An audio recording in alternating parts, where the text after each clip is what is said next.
जिसका खून हिंदुस्तानी होगा, किसान का पैदा हुआ खाएगा, वो नहीं कह सकता। जिसका खून गंदा होगा वो इस देश के किसान के लिए कुछ भी कह सकता है। वो इस देश का मुख्य प्रतिनिधि नहीं, बल्कि वो ऐसा आदमी बनकर रह गया है जो इस देश को फिर से परतंत्रता की बेड़ियों में जकड़ने का प्रयास कर रहा है।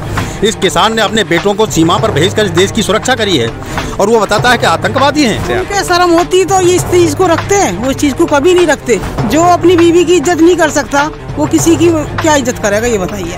एक तो हमारी अनसमझी, हमने इसको वोट दे करके सफल बना दिया। दूसरी बात ये हमारी कमजोरी, अभी हम लठ बजाते थे तो ये भूल जाता कहना कि हाँ ये किसान जो उग्रवादी है। फिर नहीं कहता। किसके ऊपर बजाएंगे आप? सरकार से बजाएंगे। मैं तो वोट दूंगा ही नहीं, लेकिन मैं तो अपने किसानों से कहता हूँ अगर जरा भी पानी रखते हैं किसान तो इसको वोट बिल्कुल न दें, एक वोट न करें। दोस्तों नमस्कार, मेरा नाम शिवम। किसानों के आंदोलन का आज 9वां दिन है। हमारे साथ बहुत सारे किसान भाई हैं, इनसे बात करूंगा, इनके क्या विचार हैं, क्या राय हैं और इन सभी चीज़ों को लेकर ये किस तरह से सोच रखते हैं, क्या मत है इनका। जी सबसे पहले आप बताइए, सुशील मोदी का ट्वीट आता है, कहते हैं किसानों के आंदोलन में पाकिस्तान और चाइना का हाथ है, क्या कहना चाहेंगे? सुशील मोदी को अगर मैं सवाल करूं कि बिहार में जो तुमने सरकार बना ली एनडीए की, उसमें किसका हाथ है? ये बिना मतलब की पागलपन की जो बातें करते हैं।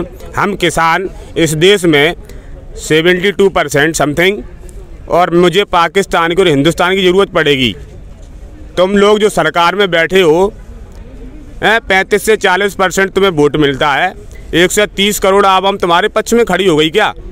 तुमने अगर 31 करोड़ देश का वोट ले लिया तो 1 अरब को तुम है ना भाड़ में झोंकोगे। मतलब हम किसान नहीं हैं, तुम्हें कुछ प्रतिशत ही तो मिला है। वोट जब पड़ता है 65% ही तो वोट पड़ता है तो 65% में तुम सरकार में पहुंच गए क्या? 65% में भी कितनी पार्टियां होती, कितने राजनीतिक दल होते, उसमें भी बहुत कम मिलता है। उसमें भी बहुत कम मिलता है। तो 30% पे तुम सरकार बनाने वाले लोग मुझे चाइना की और उसकी पाकिस्तान की बात करोगे फंडिंग की, और तुम्हारा जो सेना अध्यक्ष बिपिन रावत और वो आपकी बीजेपी की सांसद परसों एक चाइना की कंपनी की बढ़िया सी गाड़ी लॉन्च करती है स्पोर्ट्स की, उसमें कुछ वकालत नहीं करोगे, वो नहीं कहोगे कि चाइना का मार्केट में इंडिया में डेवलप कर रहा हूँ। ये बात यह है कि एक ट्रेंड चल गया है, जेएनयू वाले प्रदर्शन करते हैं तो उनके टुकड़े टुकड़े गैंग कहा जाता है पाकिस्तान से फंडिंग आ रही है। एनआरसी का प्रोटेस्ट होता है तो कहा जाता है कि इनमें विदेशों से फंड आ रहा है। अब किसानों का प्रोटेस्ट हो रहा है तो इसमें भी कहा जा रहा है कि विदेशों से, चाइना से फंड आ रहा है। ये क्या है भाई? मेरी बात सुनो ना, हम जेएनयू वाले न टुकड़े टुकड़े गैंग वाले, हम इस देश के किसान हैं और किसान होने के नाते मैं आपको बताना चाहूँगा कि हम जो है ना, जानवर मेरा होता है ना अड़ुआ, उसको बधिया करके और नाथ डाल के जैसे हाँकते वैसे चलता है। ये जेएनयू वाले और वो नहीं है। हम इनको है ना, दोनों अधिकार मेरे पास में, वोट का भी और लठ का भी। ये मेरा कलेक्टर है तो हम इससे ना भैंसों को भी शुद्ध कर देते। ये तो पढ़े लिखे लोग हैं, इन्हें तो जैसे चाहूँगा वैसे शुद्ध कर दूंगा। हिंसा पे आप लोग उम्मीद नहीं है? हिंसा तो नहीं करेंगे ना आप लोग? कतई नहीं। हिंसा करते तो हमने पिछली साल कहाँ हरिद्वार से लेके यहाँ तक आए थे 2018 में, आपने देखा था 23 सितंबर से 2 अक्टूबर 2018 तक यहाँ किसान क्रांति गेट पे पूरी दुनिया ने उस चीज को देखा, तो तब हम हिंसात्मक नहीं हुए। तो अगर मेरा नेतृत्व जोरदार है और जो मेरे नेता का आदेश होगा, मेरे नेता कोई सुशील मोदी और वो आपने जो बताया वो कृषि मंत्री हरियाणा वाला कटियार, वो थोड़ी मेरा नेता है। मेरे नेता हैं चौधरी नरेश टिकैत, मेरे नेता हैं चौधरी राकेश टिकैत। जो इनका फैसला होगा वो अभी कह देंगे धरना खत्म, तुम्हारे किसानों की जो भी बातें होंगी, तुम घाटे में खेती करो या फायदे में खेती करो, हम उनके अनुयायी हैं, उनके सिपाही। जो मेरे नेता का फैसला होगा वो फैसला मानूंगा मैं, कटारिया का, और उसका नहीं मानूंगा मोदी सुशील का। जी आप बताइए भैया जी, सुशील मोदी का ट्वीट आता है, कहा जाता है जो किसान हैं चाइना और पाकिस्तान परस्त हैं, क्या कहेंगे? देखिए मैं तो ये कहूँगा, बहुत कड़वी बात कहूँगा, जिसका खून हिंदुस्तानी होगा और किसान का पैदा हुआ खाएगा, वो नहीं कह सकता। इसका खून गंदा होगा वो इस देश के किसान के लिए कुछ भी कह सकता है। बड़ी बात कह रहे हैं आप? बिल्कुल बड़ी बात कह रहे हैं, और डंके की चोट पे कह रहा हूँ। मेरा खाता जो खुद अंदर पीछे पाकिस्तान और चाइना से मिले रहते हैं और अंदर मिलके हमारे जवानों का अपनी सरकार बनाने के लिए ब्लास्ट करवा के 42 जवानों को शहीद करवा देते हैं, उनका खून गंदा है। इस देश का किसान का खून गंदा नहीं। इस देश के किसान को पता नहीं है पाकिस्तान किधर है, चाइना किधर है। उसको उसका खेत पता है, उसको ये पता है कि मेरे गेहूं में पानी कितने दिन में लगना है, खाद कब लगनी है। और किसानों के ऊपर चाइना और पाकिस्तान से जुड़े होने की बात करते हैं। अरे गंदी राजनीति मत करो। चाचा जी, हम आपकी सदरी देख रहे हैं और चमकता हुआ कुर्ता देख रहे हैं, लेकिन ये सदरी और चमकते हुए कुर्तों से बहुत लोगों की इतराज है। वो लोग ये कहते हैं किसानों के पास इतना पैसा कहाँ गया, ये लोग किसान नहीं हैं। क्या कहेंगे? देखिए लाला, कौन कहता हमारी सदरी चमकी हुई है? आज सुन ले, 4 दिन में तो ये ड्रेस अभी तक तू देख ले। बस लो, मैं फौजी हूँ, रिटायर, और किसान हूँ और जवान हूँ। और हकीकत ये है कि बेटा सदरी की तो बात क्या बताएं, यहाँ तो सभी हालात खराब हैं। जो अब जवानों की हालात में जंतर मंतर पे आप देख रहे हैं कितने दिन से धरना चला हुआ है, उन्हें भी तुम लठ से रोंद रहे हो, इधर किसानों को रोंद रहे हो। भाई कहीं हमारा ही बच्चा सरहद पर है, हमारी ये तामझाम है, तुम्हारी जो क्या चपरासीगिरी कर रही है तुम्हारी खुद की। भाई हम नहीं चाह रहे। सुशील मोदी को आप क्या कहेंगे? वो कहते हैं किसान पाकिस्तान और चाइना परस्त हैं। भाई इसका खून ही गंदा होगा तो वो तो बातें ऐसी करेगा। हम तो ये जानते हैं, हम तो किसान हैं, हम देश के जवान हैं और किसान हैं। और ये चीज़ें उनकी गलत है, उनका सोच है। हमारे यहाँ न तो कोई पाकिस्तान से फंड आ रहा, न चाइना से आ रहा। और आप लोग CID लगा लो सब जगह, ये ठेठ किसान हैं जो उनकी नुकारी करो। इसमें एक भी हो तो हम तो कह रहे हैं उन्हें जेल भिजवाओ तुरंत। पाकिस्तान जो फंडिंग सिद्ध तो करो, कहाँ से किन के पास फंडिंग आई है। अरे हम तो सीधे सीधे किसान हैं भाई, वहाँ मरेंगे तो इसलिए तो हमें दिख रहा है, वहाँ मर रहे हैं तो यहीं मर जाए। हालात खराब है, इसलिए मोदी जी स्वामीनाथन की रिपोर्ट को माने और जो गलत नीतियों से कर्जा का मामला है किसान का, इसे सही करें।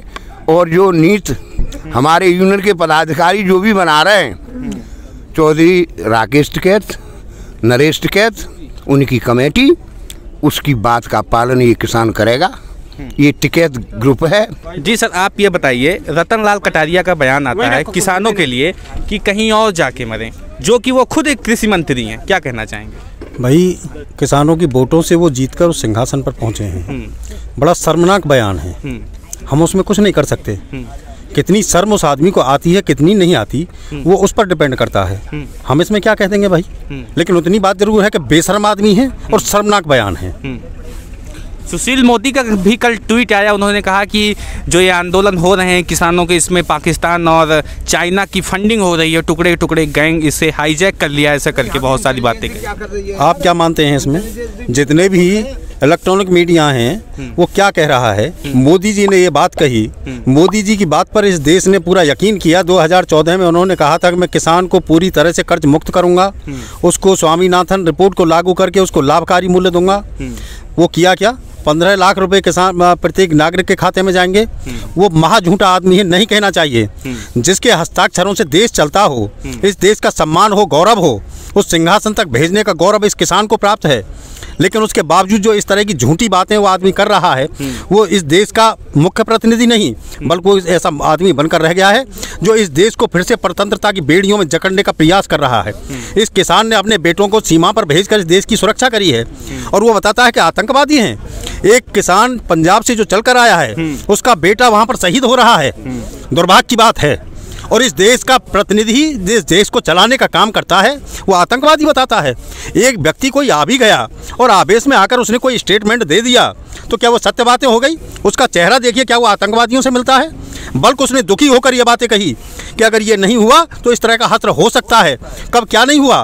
पंजाब की धरती से सरदार भगत सिंह ने बचपन में बंदूकों को खेत में लगाकर और उन्होंने अंग्रेजों के खिलाफ लड़ाई लड़ी, वो धरती है। तो उन्हें समझना चाहिए। आज वो इस बात को कह रहे हैं कि किसान कहीं पर चला जाए। कौन सी जगह पर चला जाए भाई किसान? हिंदुस्तान के अंदर 52% सीधा किसान हैं और उससे जो देश की जो खाद्यान्न की व्यवस्था करता है वही किसान करता है। सभी अच्छी वस्तुओं को पैदा करके इस देश के नागरिकों को खिलाता है और आप रूखा सूखा खाकर कर्ज में दबकर आत्महत्या कगार पर खड़ा हुआ है। आज ये सोचना चाहिए क्यों हुआ ऐसा। उसके उत्पाद की कीमतें मिलनी चाहिए थी। सन 1967 को आधार वर्ष मानकर महात्मा टिकैत ने कहा था कि उसकी जिनसों की कीमतें सरकार दे। और मात्र इस सरकार की बात नहीं है, जितनी भी सरकारें आईं वो सब किसान के खिलाफ रहीं। और आज भी जितनी राजनीतिक पार्टी हैं वो सिर्फ किसान के साथ आने का ढोंग कर रही हैं। एक बात समझ में नहीं आती है, सरकार इतना ज़्यादा क्यों उत्सुक है कि किसान बिल को लागू ही किया जाए? किसानों की बात क्यों नहीं सुनी जा रही है? यह हमें क्या पता कि किसानों के साथ किसानों की बातें क्यों नहीं सुनी जा रही हैं। हाँ, उतना ज़रूर है कि किसान कमज़ोर कर दिया गया है और ये सरकार बिल्कुल पूंजीपतियों की सरकार है। एक बार मेरी बात हुई थी बीजेपी के एक बड़े पदाधिकारी से, उसने ये बात कही थी कि अनिल जी 86% किसान हिंदुस्तान के अंदर 1.5 एकड़ का किसान है, उससे किसान की आमदनी को नहीं बढ़ाया जा सकता। आज पूरी तरह से खाद्यान्न की पोजीशन ये है कि जब ये पैकेट में बंद होकर जाता है तो उसकी कीमतें 10 गुना बढ़ जाती हैं। इसी किसान की कीमत जो तय कर रहा है वो पैकेट बाजार तय कर रहा है, यहाँ का पूंजीपति तय कर रहा है। और जब किसान के पास होता है तो उसकी कीमतें 50 पैसे में प्याज बिकती है, 50 पैसे प्रति किलो में प्याज बिकती है। लेकिन यहाँ के जब ट्रेडर्स के पास वो प्याज आ जाती है तो 100 रुपये किलो में बिकती है। आज यही देखिए, यही दुर्भाग्य की बात होगी। इस देश में एक कानून जो बनाया गया उसमें कहा गया कि कोई भी पैन कार्ड धारक वो कितनी भी फसल खरीदने के, कितना भी उत्पाद खरीदने के लिए स्वतंत्र होगा। और जब वो स्वतंत्र होगा, स्टोर करेगा। यहाँ पर इस स्टोर के खिलाफ जो एक कानून बनाया गया था 1955 में, जिसको कैश करके बनाया गया था, बिल्कुल, तब यहाँ पर खाद्यान्न को कुछ सुरक्षित किया गया था। लेकिन आज जब खाद्यान्न पूरी तरह से पूंजीपतियों के कब्जे में चला जाएगा, किसान पैसे खरीद के उसके रेट उतने ज़्यादा बढ़ जाएंगे कि यहाँ की जनता उसको खरीद नहीं पाएगी। तो हालात उतने ख़राब हैं। कॉन्ट्रैक्ट फार्मिंग के नाम पर हम देखते हैं कि महाराष्ट्र में किस तरह से बीटी कॉटन के नाम पर जो कॉन्ट्रैक्ट हुआ, वहाँ का किसान किस तरह से बर्बाद हुआ। वो अधिकार सिर्फ उनके पास है कि वो हमारे किसी भी फसल के लिए कह दें कि ये क्वालिटी सही नहीं है, कोई मानक नहीं क्वालिटी का, सिर्फ उनका कहना भर होगा। हमारे पास कोई उस तरह का अधिकार नहीं है कि हम उसको कैंसिल कर सके। कैंसिल वो करेंगे। और उसके बाद फसल की बात जब लेने देने की आती है, जो एजेंसी खरीद रही है वो एसडीएम, उसमें एक एजेंसी होगा जिसके पास जाने के बाद 30 दिन में उसका निस्तारण होगा। ये एक समय सीमा है, नहीं होगा तो वो डीएम के पास जाएंगे और उसका भी 30 दिन का समय होगा। अगर उसका निस्तारण नहीं हुआ तो किसान कोर्ट में जाने के लिए कहीं भी उसके लिए स्वतंत्रता नहीं है। मैम, आप एक चीज़ बताइए, कल कंगना रनावत का एक ट्वीट आता है, आपने शायद उसे सुना भी हो या फिर देखा भी हो। वो एक आरोप लगाती हैं, एक बुजुर्ग माँ होती हैं जो कि डंडा लेके चलती हैं और उनकी फ़ोटो को लगाते हुए वो ट्वीट करती हैं कि ये शाहीन बाग वाली दादी हैं, 100 रुपये लेके आई हुई हैं। तो ऐसा बयान देश की महिलाओं के लिए, वो बुजुर्ग माँ के लिए, और किसान थी वो, एक क्या देखती हैं, किस तरह देख रही हैं आप? देखो, जैसी जिसकी सोच होती है वो ऐसी बात करता है, ठीक है। वो जैसा करता है ऐसा ही भरता है। हम लोग ऐसा नहीं सोचते, किसान कभी गलत ना सोचता है ना करता है।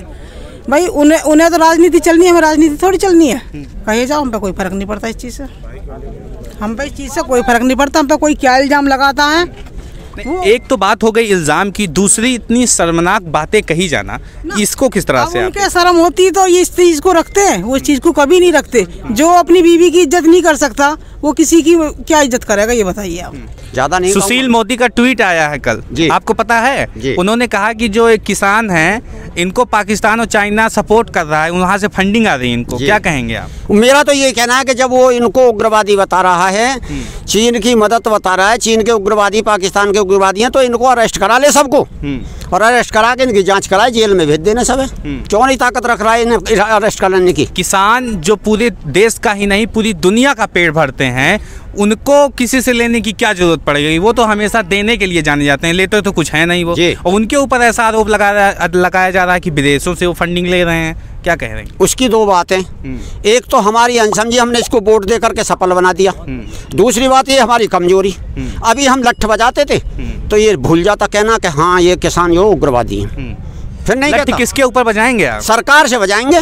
सरकार तो पुलिस वालों को आगे करती है, पुलिस में भी आपके ही बेटे होंगे जो पुलिस में होंगे, मिलिट्री में होंगे। तो पुलिस से क्यों बजाएंगे हम सीधे सरकार से बजाएंगे। सरकार से हमारे दो तरीका लठ बजाने के। पहली बात तो ये हम वोट नहीं करेंगे, नीचे गिरा देंगे उसे, पहला लठ तो हमारा ये है। दूसरा लठ ये, हमारे सामने आएंगे तो हमारे हाथ में लाठा है। 2022 में यूपी का चुनाव आने वाला है, क्या नतीजा रखेंगे? हम तो ये कहता है, मैं तो वोट दूंगा ही नहीं, लेकिन मैं तो अपने किसानों से कहता हूँ अगर जरा भी पानी रखते हैं किसान तो इसको वोट बिल्कुल ना दें, एक वोट ना करें। बीजेपी पार्टी को गिराएंगे यूपी से। अगर किसानों में जरा भी पानी है, इस लेवलो चप्पो से कोई काम नहीं चल रहा।